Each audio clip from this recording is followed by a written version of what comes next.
So the Phillies have a really interesting situation, really with their entire pitching staff right now. And as we get close to the stretch run and the push for Red October, we're going to see some really tough decisions be made, both with the rotation and the bullpen. So let's start with the rotation, because obviously Zach Wheeler going down with that blood clot, that's miserable news for the Phillies. Also, best wishes to Wheeler and his health, but from a baseball perspective only, it's still a major problem just for this team.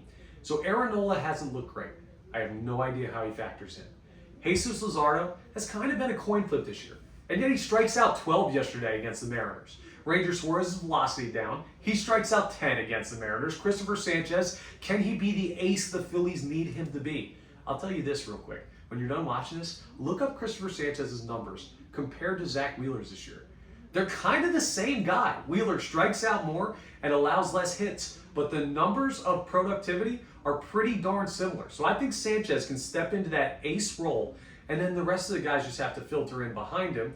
But the question is this: were the Mariners just batting with Swiss cheese, just had holes in their swings all series, and we go back to seeing Ranger struggle, Luzardo struggle? Will we continue to see Nola struggle? What is Taijuan Walker? The Phillies have options where other teams are trying to figure out, how do we make these guys into good pitchers for the postseason? The Phillies are trying to figure out who their good pitchers are, but they exist. We just don't know who it is yet, and that's going to be really tricky to see. I would guess the guys that get the first opportunities are going to be, obviously, Christopher Sanchez, Jesus Luzardo, Ranger Suarez, and Aaron Nola, only because Taijuan Walker has proven he can throw out of the bullpen this year.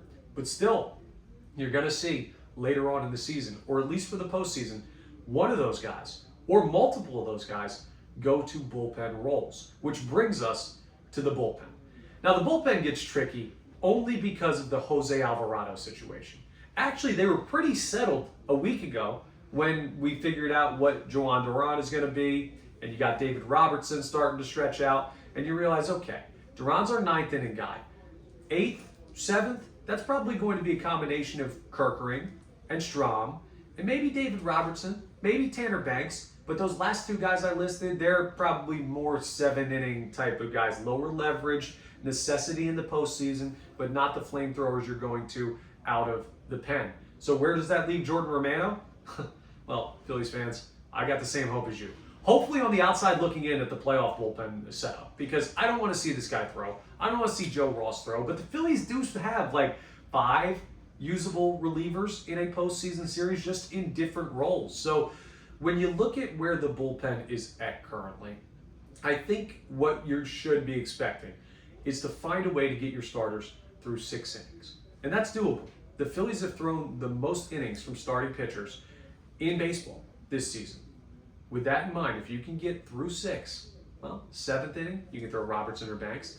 8th inning, you can throw Strom or Kerkering. And the 9th inning, we know what's going on. The big boys coming out of the pen to shut things down. So while the Phillies pitching staff feels uncertain, it's not because they don't still have the arms. It's because we don't know how they fit.